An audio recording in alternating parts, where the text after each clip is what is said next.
ఏదో ఓ తాగుబోతే అసలు నాన్న కూతురు కూర్చోడంటే వదిలేయచ్చు. కానీ చిన్నప్పటి నుంచి నువ్వెవరో నువ్వేంటో తెలిసిన ఆ పెద్ద అన్నారే మాట్లాడినారంటే ఒరే మాధవా, నిన్ను ఆ దేవుడు కూడా అర్థం చేసుకోలేదా? అర్థం చేసుకోలేదు. కుళ్ళు కుళ్ళేడు చచ్చిపోయేదాకా ఏడవరా ఏదవా నీ మొక్క ఏదవరి.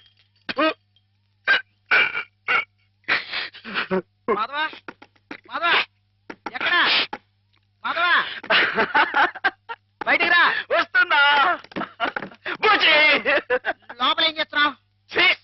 చెప్పకూడదు. మరి అంతసేపు ఇలాంటి పిచ్చి పిచ్చి జోక్ వేసావంటే ముఖం కొట్టండి. పిచ్చి నీకా నాకా? పిచ్చి నీకే. మాధవ చచ్చిపోతా.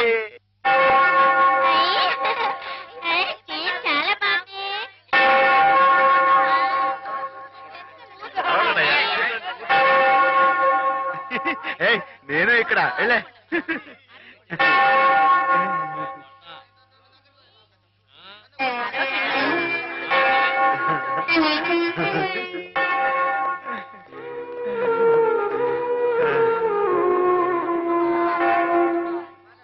ప్రభులు వచ్చారా? ప్రభులు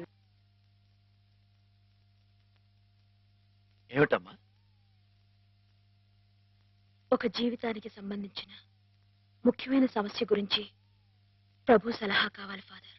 ఏమిటో చెప్పమ్మా. ఒక ఊర్లో ఒక అబ్బాయి ఒక అమ్మాయి ఉన్నారు. ఆ అమ్మాయి ఆ అబ్బాయిని ప్రాణం కంటే మిన్నగా ప్రేమించింది. కానీ వాళ్ళిద్దరు కులాలు వేరు, అంతస్తులు వేరు. ఆ కారణంగా నేను నిన్ను ప్రేమిస్తున్నానన్న మాట పెదవుల దాకా వచ్చినా నోరు విప్పి అతనికి ఎన్నడూ చెప్పుకోలేకపోయింది.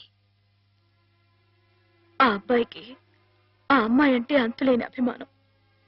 ఆ అమ్మాయి సుఖ సంతోషాల కోసం తన యావదాస్తిని ధారపోశాడు అతను. మానసికంగా శారీరకంగా చిత్రహింసల్ని భరించి గతి తప్పిన ఆ పిల్లని మళ్ళీ మామూలు మనిషిని చేశాడు.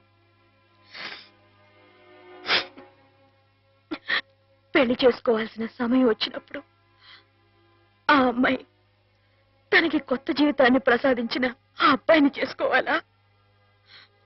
కట్టుబాట్లకి లొంగిపోయి మనసు చంపుకొని పెద్దలు కుదిర్చిన పెళ్లి చేసుకోవాలా? ప్రభువుని అడిగి చెప్పండి ఫాదర్. ఎవరా అమ్మాయి? నేనే ఫాదర్. మరి ఆ అబ్బాయి? నాకు అనవసరం. ఆ అబ్బాయి ఎవరైనా సరే నాకు అనవసరం. అటువంటి అడగకూడని ప్రశ్నలకు ప్రభు మేము సమాధానం చెప్పంగాక చెప్పం. అంతే చెప్పం. ప్రభుని పిచ్చి పిచ్చి ప్రశ్నలు వేస్తారా? ప్రభు కోపం వచ్చి పైకి వెళ్ళిపోతాడు. నేను ఇక్కడ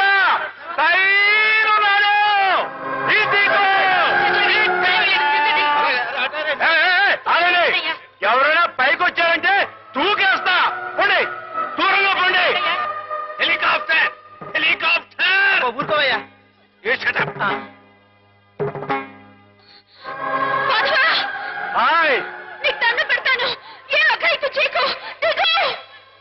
మేము మనిషిని పుట్టించినప్పుడు అతనికి కులం లేదు, మతం